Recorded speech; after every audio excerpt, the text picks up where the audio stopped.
Vamos lá, primeiros anos do ensino médio da Escola Estadual Professor Souza Nilo. Eu sou o professor Ronan Rocha, professor de História de vocês nesse ano de 2021. A maioria já me conhece, eu conheço a maioria de vocês, então nós já temos aí uma identificação muito boa para a gente iniciar nossos trabalhos, não é?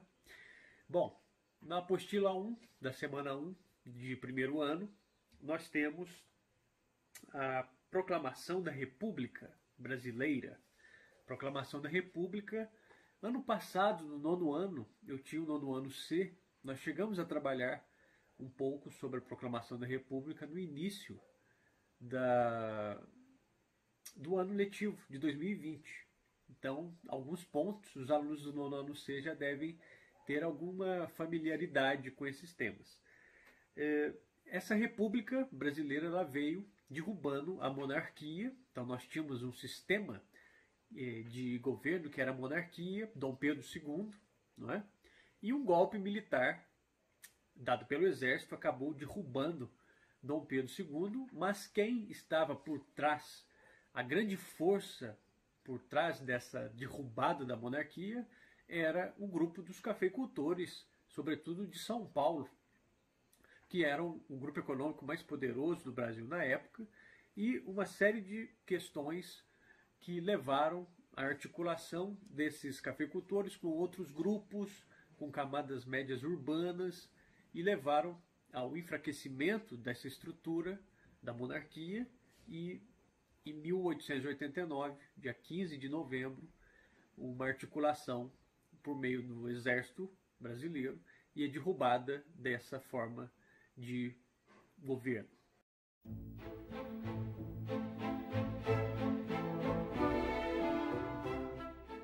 Então, a partir de 1889, nós temos a chamada República Brasileira, ou Primeira República Brasileira, ou República Velha. Essa República Velha ela vai durar até 1930 e nós vamos ter nesse período 13 presidentes que vão assumir seus cargos e outros 2 que não vão conseguir, não vão poder assumir. Então nós estamos falando de um período de cerca de 40 anos da nossa história política, em que, mais uma vez, é um projeto das nossas elites, ou seja, o povo não estava ligado ao poder, não no sentido da participação do povo no poder. Essas elites regionais, essas elites agrárias, quer dizer, essas elites ligadas aos campos, à produção agrícola, agropecuária, etc., vai se fazer ainda mais forte com a República do que era antes, em muitos períodos da monarquia. Então nós vamos ver, fazendo um mapa do Brasil, deste período da proclamação da nossa República, várias elites agrárias, como por exemplo, no sul do Brasil, os estancieiros gaúchos, as estâncias de produtoras de carne seca, o charque. Então existia uma elite gaúcha ligada a essas estâncias, essas fazendas. No Nordeste, os senhores do açúcar, os engenhos de açúcar, e sobretudo na Bahia, em Alagoas, Pernambuco, naquela faixa de litoral da Zona da Mata. No sul da Bahia, no recôncavo baiano, os senhores do cacau. No norte do Brasil, o ciclo da borracha, os seringueiros, os grandes seringais que abasteciam o mercado externo, a exigência de borracha para, por exemplo, pneus de automóveis. Aqui no Sudeste nós vamos ter o café, que era sem dúvida nenhuma um grande produto de exportação do Brasil do período. Neste período da proclamação da República Brasileira, em 1889, praticamente 75% da nossa exportação de produtos era o café. Então quer dizer, de cada 4 itens exportados pelo Brasil nesse período, 3 eram referentes ao café. Então o café tinha uma importância muito grande na economia brasileira. E a monarquia começou a ser um problema em vários sentidos para estes senhores do café, na questão do fim da escravidão, que 1888, um ano antes da proclamação da República, na questão da vinda de imigrantes, a importação de gente, sobretudo da Europa, de populações pobres da Europa para cá, para substituir essa mão de obra escrava, não é? Os cafeicultores queriam um controle mais direto do poder, queriam mais benefícios ou mais facilidades na gerência, no gerenciamento, na administração desses negócios do café, e a monarquia dava sinais de que não era mais capaz de responder a esses interesses desse grupo de cafeicultores. É claro que havia também não apenas a questão econômica, mas a questão política, da representação política e da exigência de outros grupos sociais, uma camada média urbana, né, pequenos burgueses, pequenos comerciantes, né, outros grupos que exigiam também maior participação no poder, coisa que a monarquia não seria capaz mais de oferecer. Né? Então, uma série de motivos, eu estou apenas passando bem rapidamente para simplificar. E este primeiro período da República, chamada República de Espada, nós vamos ter presidentes militares, Deodoro da Fonseca, né, principalmente, que é o nosso primeiro, e o Marechal Floriano Peixoto, Marechal de Ferro, e logo após, 1894, começa a República mesmo dos presidentes civis, ou seja, presidentes que não eram militares, cujo primeiro foi Prudente de Moraes, ligado ao universo do café de São Paulo. E a partir desse momento tem início também a chamada República Café com Leite, ou Política do Café com Leite, onde as duas principais oligarquias, e aí nós vamos ver o que é uma oligarquia, é um governo de poucos, ou seja, é uma coisa muito... o poder é ligado a poucos grupos familiares, poucos grupos econômicos, e esse grupo vai ficando no poder, vai fazendo os seus padrinhos políticos e o seu grupo vai se fechando ali naqueles aqueles de sempre, aqueles mesmos de sempre, né? Então, isso é uma oligarquia. E essa República Brasileira vai ser uma república oligárquica, vai ser uma república de poucos. E quem são esses poucos? Essas famílias tradicionais ligadas ao campo. Também vai ter origem aí a figura dos coronéis, que são aquelas autoridades políticas de cada local, de cada região do Brasil, certo? Então, essa República Brasileira, ela vai carregar um discurso de modernização do Brasil, que o Brasil precisava ingressar no século naquilo que tinha de mais avançado no período do século XIX, final do século XIX, século XX, mas vai ser uma república que na prática vai excluir boa parte da população, que vai ser extremamente violenta, com vários movimentos e várias populações do campo e cada vez mais das cidades também.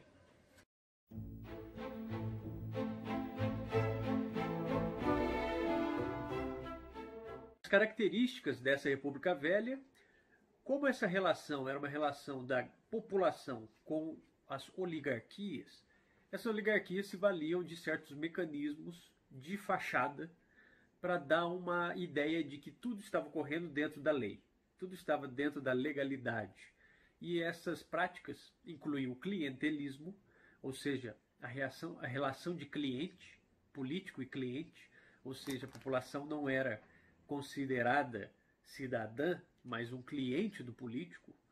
Era uma troca de favores constante e uma vigilância constante nas posições políticas das pessoas. Não é? Nem todos podiam votar. A Constituição de 1891 deixava muito claro a exclusão de mulheres, da população analfabeta, de religiosos e soldados de baixas patentes. Né? Então, uma boa parte da população não podia votar, a maior parte da população não podia votar, mas havia muitas fraudes. Então, não havia um órgão, por exemplo, como nós temos hoje da Justiça Eleitoral, capaz de julgar os casos, um órgão acima, ou pelo menos que se coloque acima dessas questões eleitorais, regionais. Não existia isso. Então, na prática, era quem conseguia fraudar melhor uma eleição, vencia a eleição. E também quem conseguia intimidar melhor. Aqueles grupos de coronéis que eram os políticos locais disputavam entre si e na prática aquele que conseguia mais capangas e mais intimidação sobre a população e mais favores, aquele que conseguia fornecer mais favores ao povo, conseguia se eleger. E aí a questão era permanecer no poder, permanecer o tanto quanto fosse possível no poder, né? Então, as práticas, além do clientelismo, que é essa troca de favores, a compra de votos, o coronelismo, que eram essas relações entre os pequenos, os médios e grandes proprietários rurais, nessa relação de domínio sobre uma população local, que é em sua maioria de lavradores simples, de pessoas analfabetas, pessoas que não tinham grande conhecimento e formação, né? E dessas famílias vinham os outros membros das elites dessas sociedades. Então, além do coronel político, o filho do coronel, o irmão do coronel era o médico, o outro era o padre e o outro era o advogado. Então, o coronel, o padre, o advogado e o médico eram essa nossa elite da República. E em várias regiões até hoje continua a ser, né? Claro que a história muda, mas também existe muita continuidade nessas questões. E um outro ponto importante que eu tinha falado anteriormente da política dos governadores, cujo nome popular seria política café com leite, as duas principais oligarquias eram a de Minas e a de São Paulo. De São Paulo em primeiro lugar, São Paulo com a produção do café, São Paulo como uma locomotiva do Brasil, e Minas Gerais como a segunda província, como era chamada na época, depois se torna estado, essa segunda unidade mais populosa e também economicamente mais forte. Então nós temos uma troca, um revezamento no poder entre mineiros e paulistas, não apenas no cargo de presidente da República, mas em outros cargos de ministros e vários outros cargos importantes dessa nossa República.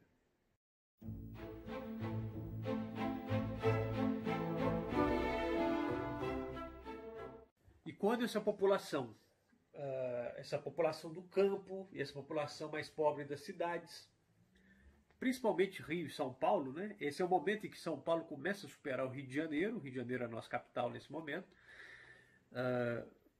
Nós vamos ver que a República vai ser extremamente violenta com esses movimentos sociais. Então nós vamos ver uma série de revoltas, como Canudos, na Bahia, questão agrária, questão de brigas entre proprietários de terra, coronéis e população mais pobre de lavradores, camponeses.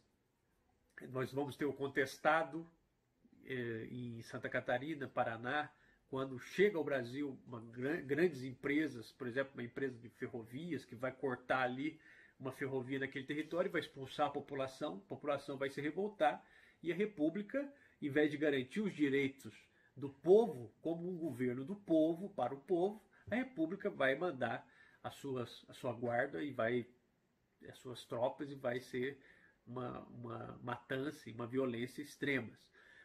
Revoltas por questões raciais, por exemplo, a revolta da Chibata contra os maus tratos praticados sobre mulatos e negros nas Forças Armadas, sobretudo, nesse caso da Chibata, na Marinha. A Marinha sempre foi um representante da elite brasileira, a Armada, como era chamada na época. Nós vamos ver, então, a revolta da Chibata, a revolta da vacina, no Rio de Janeiro, 1904, 1905, a questão de higienização da população e a expulsão dessa população para regiões mais distantes do centro, e essa revolta, que não apenas a questão da vacina, mas principalmente a questão da expulsão e do como essa população era tratada. Então nós vamos ter uma série de questões sociais durante essa Primeira República, e que a República, com essa ideia de modernização, de modernidade do Brasil, ela vai ser muito violenta, com uma série de repressões sobre essa população, principalmente no campo. E nas cidades nós vamos ver também como essa revolta da vacina, e em 1917 a primeira grande greve geral do Brasil, que ocorre em São Paulo, a instalação das primeiras fábricas, a vinda de imigrantes, e aí começam também as questões dos direitos dos trabalhadores. direitos os direitos mínimos, como um salário, uma folga, umas férias, a licença, a saúde. Isso não existia, não tinha nada disso. E aí começam também esses debates sobre as questões sociais no Brasil.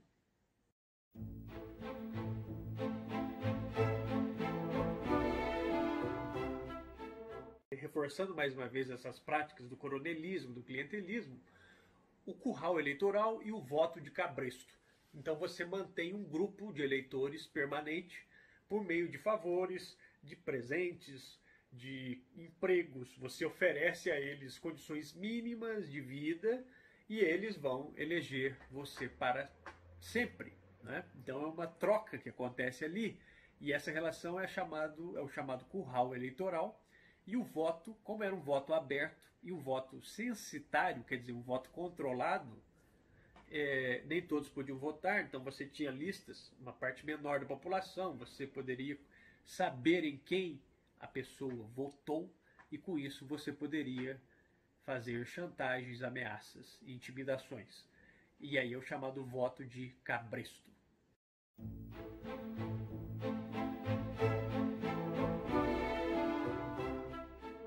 Comentários sobre as atividades. Na atividade 1, nós temos ali a República Velha, foi caracterizada, nós falamos agora há pouco nesse vídeo, as oligarquias, quem eram as duas principais oligarquias. Tenha muito claro o que são as oligarquias. A gente definiu aqui, consulte mais uma vez na apostila, tá? Para saber exatamente o que é uma oligarquia, porque é exatamente isso que é a principal característica da República Velha brasileira. Era uma república oligárquica. O número 2 pergunta: podemos dizer que a proclamação da República Brasileira de 1889 foi resultado de um movimento popular, um movimento do povo, ou um movimento elitista, um movimento das elites, dos grupos mais poderosos, mais ricos, dominantes em cada região? Uma frase muito famosa de um jornalista da época dizia que o povo assistiu bestializado à proclamação da República. O povo assistiu igual besta à proclamação da República. Ou seja, o povo não participou, não é? Então, você coloca aí sua resposta, consulte também na apostila e posteriormente vou mandar para vocês o livro, alguns alunos também já perguntaram, para você ter mais material para consultas, certo? E o número 3, ao fim de uma madrugada confusa, de 14 para 15 de novembro de 1889, vários grupos militares de oposição, concentraram-se diante do Ministério do Exército no Rio de Janeiro, onde estava reunido o governo imperial, e seu protesto culminou com a proclamação da República. A mais importante figura militar do país, o Marechal Deodoro da Fonseca. Isso está em 100 anos da República, um retrato ilustrado da história do Brasil, né? E aí vem a questão. O início da República no Brasil foi descrito, desde a sua fundação, como uma proclamação. No entanto, cada vez mais os historiadores preferem o termo golpe de Estado. Pois, o que é um golpe de Estado? É quando você derruba um governo que era legítimo. Um governo que era legítimo, que era dentro das regras da lei. Então existe um golpe de Estado. Você não faz um golpe de Estado sem o apoio das Forças Armadas, certo? Então, por isso, tem-se preferido usar o termo golpe de Estado. Por quê? Letra A. A República foi implantada por grupos apoiados por forças internacionais. Não houve participação popular e foi dirigido contra um governo constitucional, um governo que estava dentro da lei. A monarquia estava dentro da lei. Não é? A intenção primeira era derrubar o gabinete do Visconde de Ouro Preto, que era o principal político abaixo de Dom Pedro, e não proclamar um novo regime. Ou foi realizado durante a madrugada e não à luz do dia? Qual dessas respostas atende melhor o que está se pedindo? Nós falamos então, era um governo, a monarquia dentro da lei e foi derrubada, sem participação ou com participação do povo. Então é isso. Essa primeira semana é um teste para a gente ver como é que está um pouquinho esse conhecimento. E eu vou passando outras indicações para a gente ir melhorando essa comunicação e outros materiais para a gente possa consultar também e tirar as dúvidas dos nossos estudos. Perfeito? No mais, estamos à disposição para tirar as dúvidas. Acessem, entrem em contato por esses canais que a gente deixa aqui, YouTube, Facebook, Instagram ou no grupo da sua turma no WhatsApp, certo? Então, grande abraço, bons estudos, até mais, gente.